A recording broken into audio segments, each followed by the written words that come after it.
Hi there, welcome to my channel. In today's lesson, we'll be taking a look at how to create a simple student form using HTML and CSS. We'll also be adding some JavaScript functionality. So sit and enjoy the lesson. First off, I'll be creating an HTML file. In this folder, I'll be working in, so I'll just call this student.html. Right. At the same time, I'll also create a CSS file called student.css. Right. So we can start with the HTML. Okay. So let me give it the title student registration portal.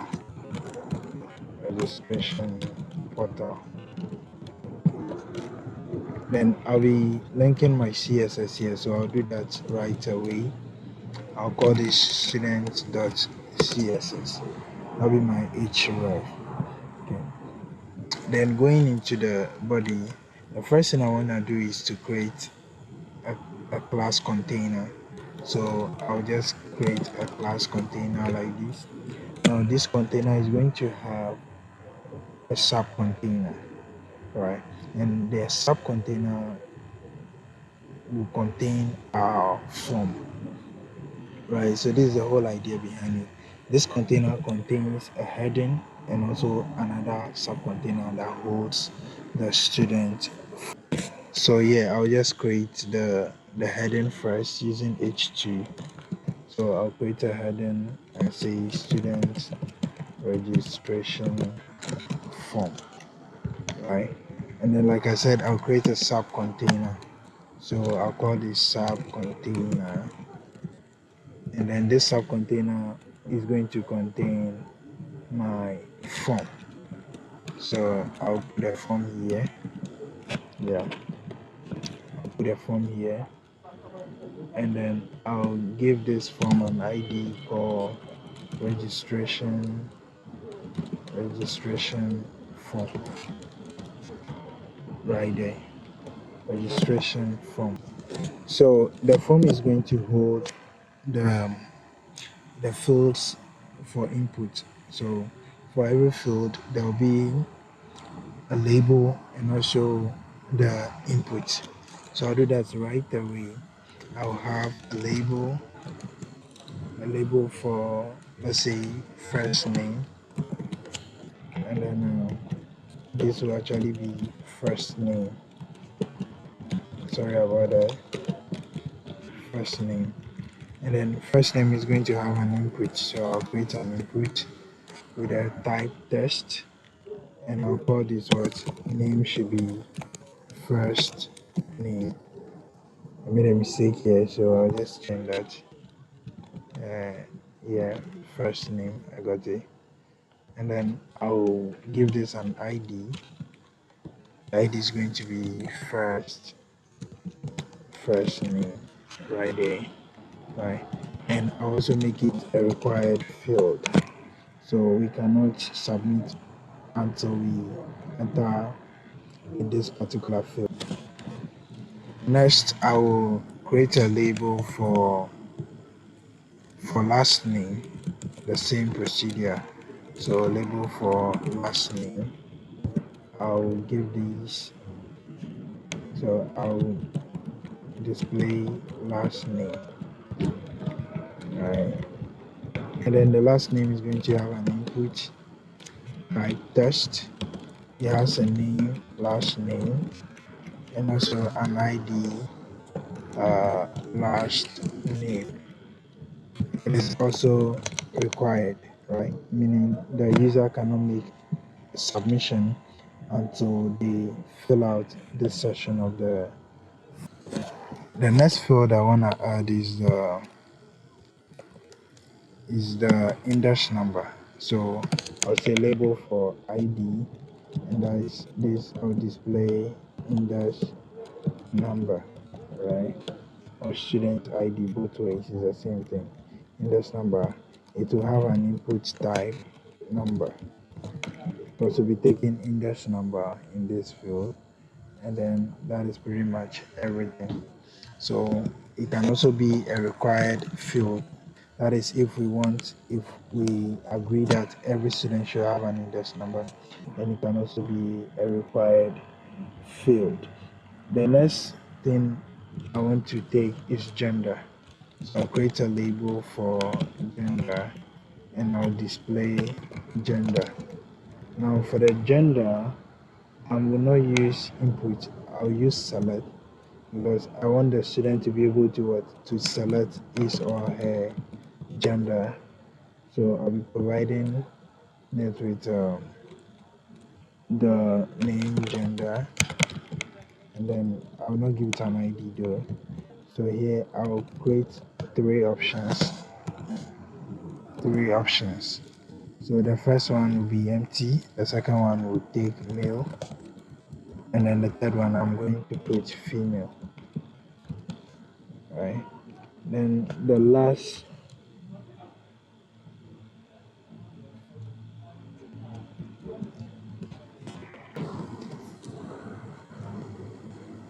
next field I'll be creating for the user is a program. So every student who is enrolled in the school is enrolled to read a certain program. So here they'll be able to select their programs. So I'll create a label for program, and then in my label I'll just display program, right? Select program. So select program, then I'm going to use select for this as well, and then I'll give it a name program and also an ID, because I'll be using this for the JavaScript. So I'll give this an ID program, and then inside the select I'll create some options for the programs we have available. So I'm going to create nine options. So I'll leave the first one empty. For the second one I'll type BSc computer science. Computer science. Second I'll type BSc computer engineering. Engineering. For the third one, I'll give it BSc Electrical Engineering, uh, BSc Information Technology. And I also have BSc Information Systems. Then I'll also add our cybersecurity. So I have BSc Computer Science,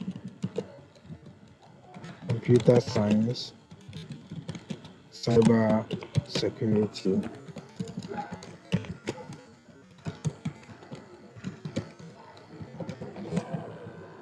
And I'll add two more. I'll add BSc HRM, Human Resource Management. And also add BSc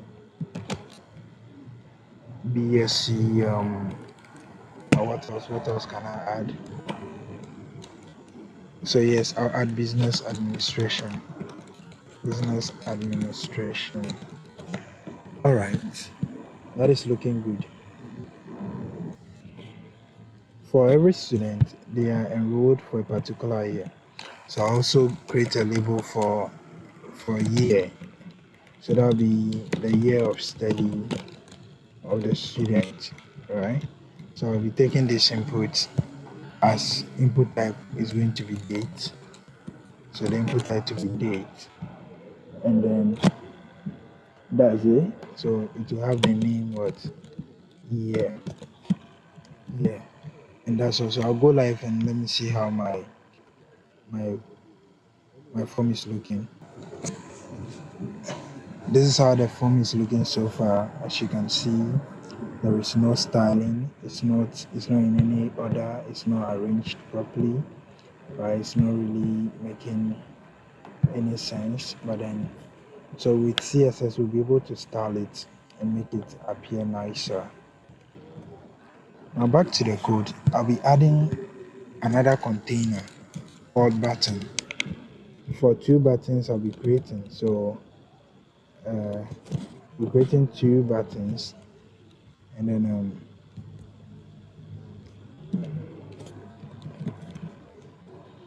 the first one will be reset, and then the second one will be register, right? Register. So reset will have the type to be what? Reset, and then the register will have the type to be submit.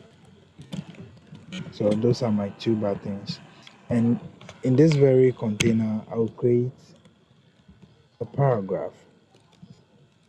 I'll create a paragraph and give it the ID display message. And then I'll style it and set the display to none. Now, this paragraph is not going to display because I'll be using JavaScript to display a success message whenever a student is able to register successfully. Once that is done, the success message will be displayed in this paragraph. So in the JavaScript, we'll set the display to block, which actually will enable the paragraph to be displayed on screen. So as you can see, this is how my form is looking. No style, no beauty, nothing. It's just as raw as it can be right now. But then very soon we'll style it and we'll make it look attractive. So stay with me as we. Since we have already linked the CSS file, we'll just go straight with the styling. So I'll target all files and I'll set padding to 0. I also set margin to 0. This is because I don't want to deal with any default padding and margin. I want to be able to set my own padding and margin. The next thing I will set is the font family. I like Times New Roman, so I'll set it to Times New Roman. And I also set the box sizing to border box. Right. So the next element I'll target is my body. So the body is going to have a background image. So I'll give it a background image. I already have an image in the folder I'm working in. So I'll just add that image. And then I'll say campus.jpg. I have it right there. Now the background size.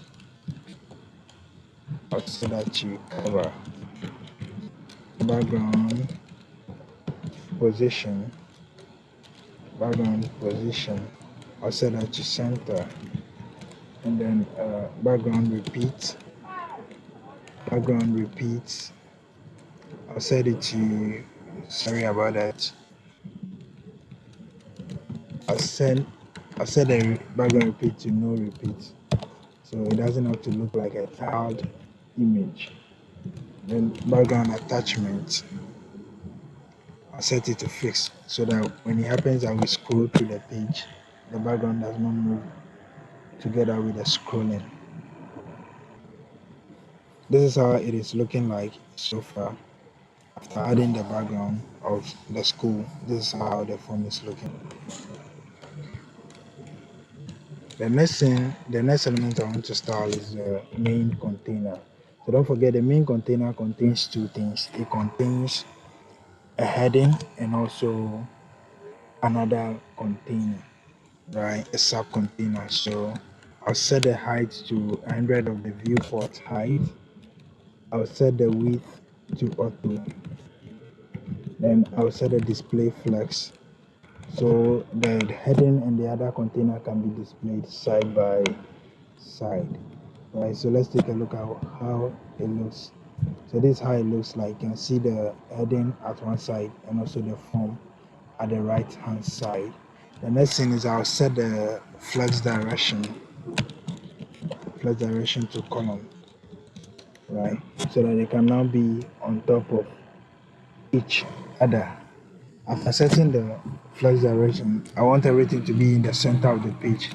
So I'll set both justify content and align items to center. After doing that, this is how the form is looking like. Everything comes to the center of the. Okay, so next I'll be styling my sub container. So I'll just target it and say it should have a height of 70%. 70%. It should have a background color of white. It should have a width of 25%. I don't want my form to be very big. It should have a border radius. I want the corners to be rounded a little. So you have a border radius of 10 pixels. 10 pixels.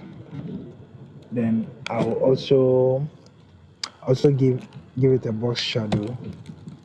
I want shadows around the boxes. So I'll give it, this one should be 10 pixels, 5 pixels, and then I'll give it an RGBA value of 0.5.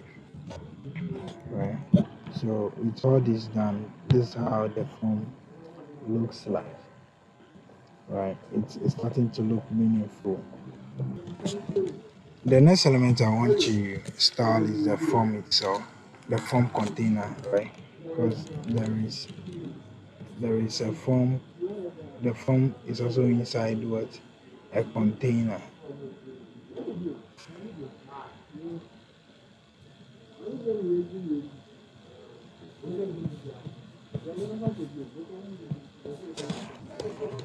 Okay.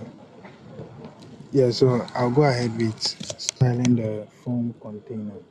So I'll give it a padding of 10 pixels, 15 pixels, 10 pixels, and also 35 pixels, right? And I also give it a height of 100%. So this height will be relative to the parent container. Okay.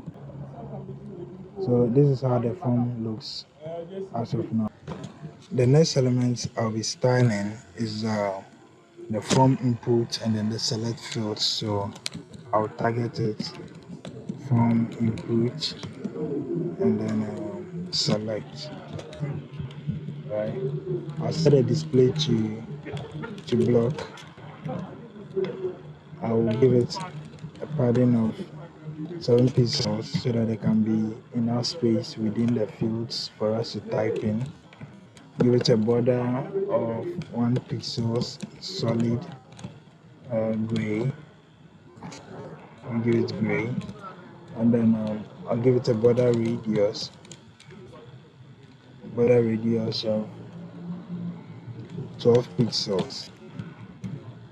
I'll also give it a width of 300 pixels, so they can all have the same width.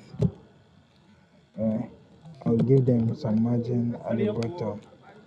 So I'll give them margin of 10 pixels at the bottom, and also a font size of 14 pixels. Give it a font size of 14 pixels. Next, I'll also be styling the form labels. So I'll say form label.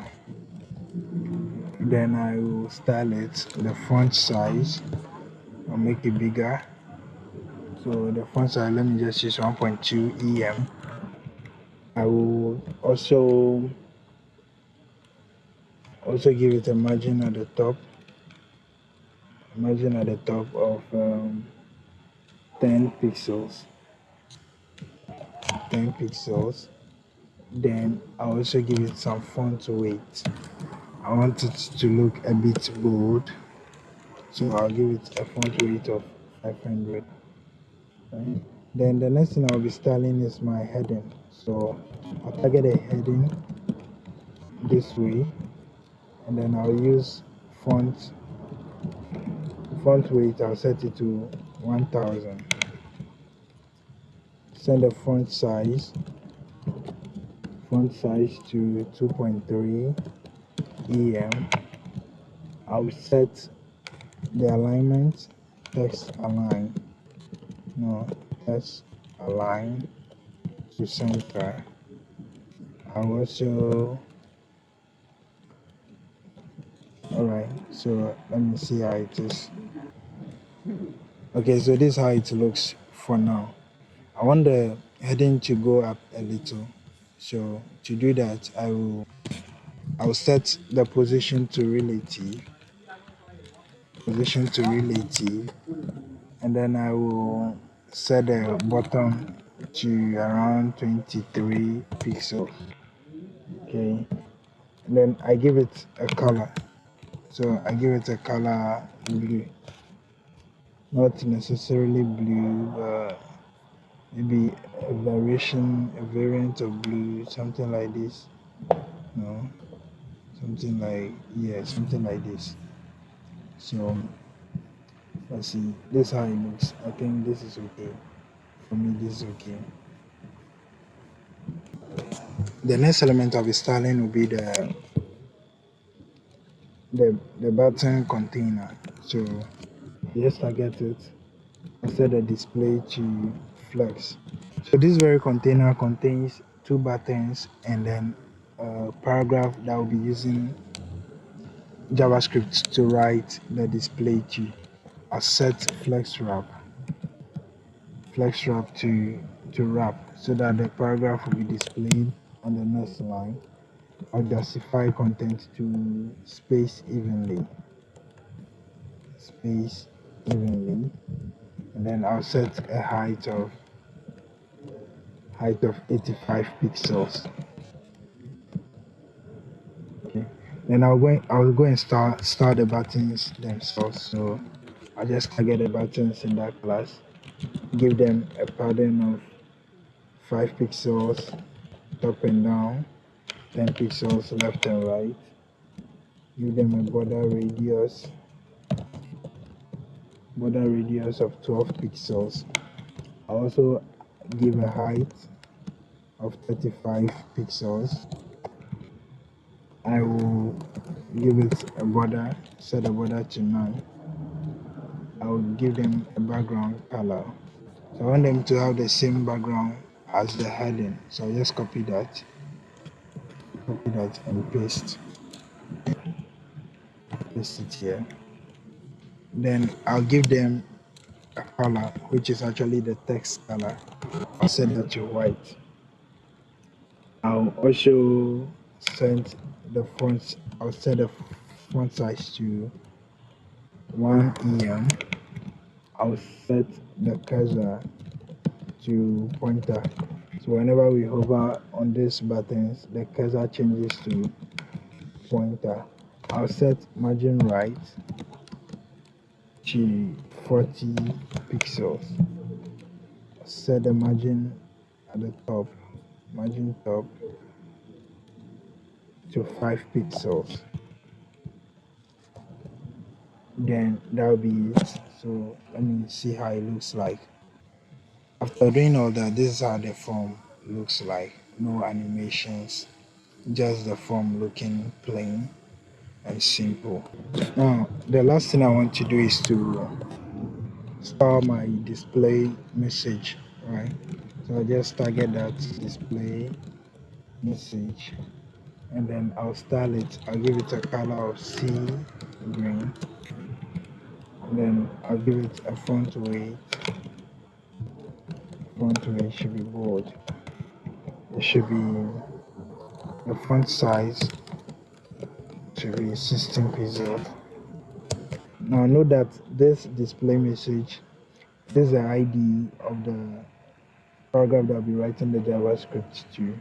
So it does not display until we click on the button and then there is a successful registration of students. I'll set the test align to center. Also give it a margin right of 40 pixels. Okay.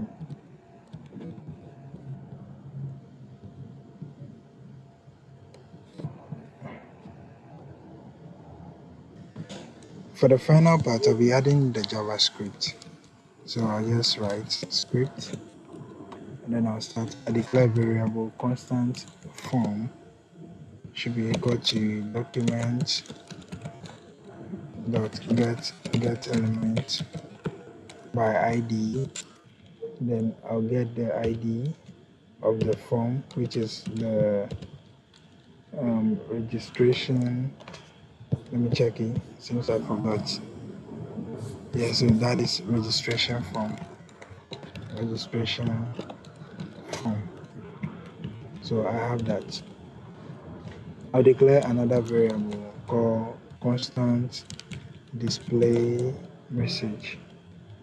Display message should be equal to document dot get element by ID. So the ID here will be what? Display message.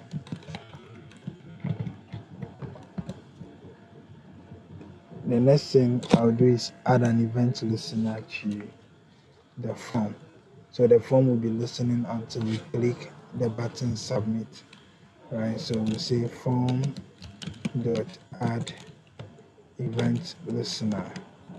So this event listener will be listening for submit. Right, that will be the register button. We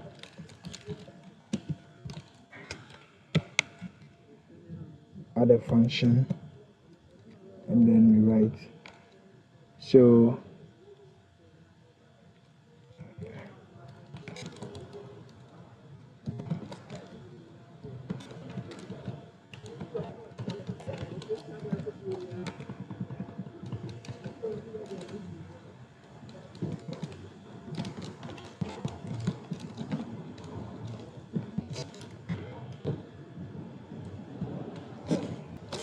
now I'll create my success message.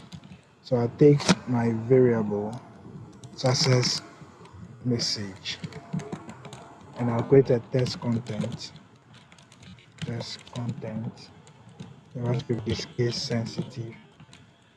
So I'll set a test content to registration successful with 2 exclamation marks. Then I'll set the margin at the top as well. Success message dot margin dot star dot margin top. This should be equal to 6 pixels.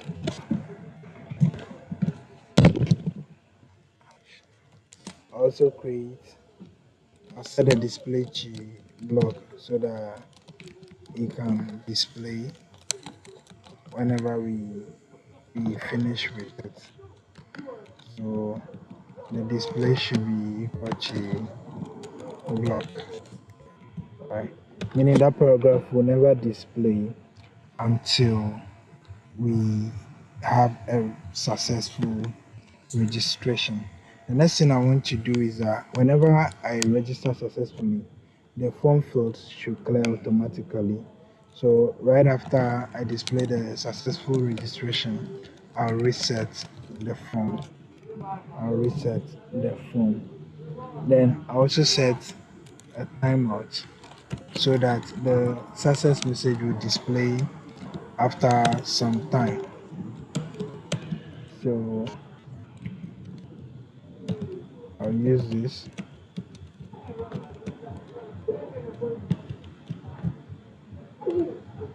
Then success message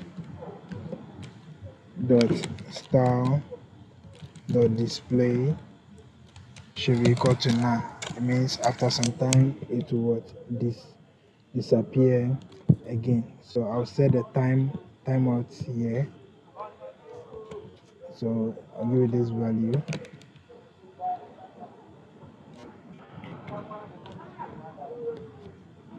So that should be it. That should be it. I'll save this and let's go. Let's try and fill this. So I'll enter my name, Edmond. My last name is also Edmond. This is my index number. I'll select my gender, also select my program. Then I'll click here and choose a date. And then I click on register. So there was a bug in my code, but I was able to fix it because I declared this variable display message, but I got confused with the success message, and then I was using a variable I did not define. So I've worked on that and everything should be okay now. So I'll fill the form again. My name is Edmond Adube. Um, this is my index number, my gender, my program, my year of study, and yes, that works. That works. That works.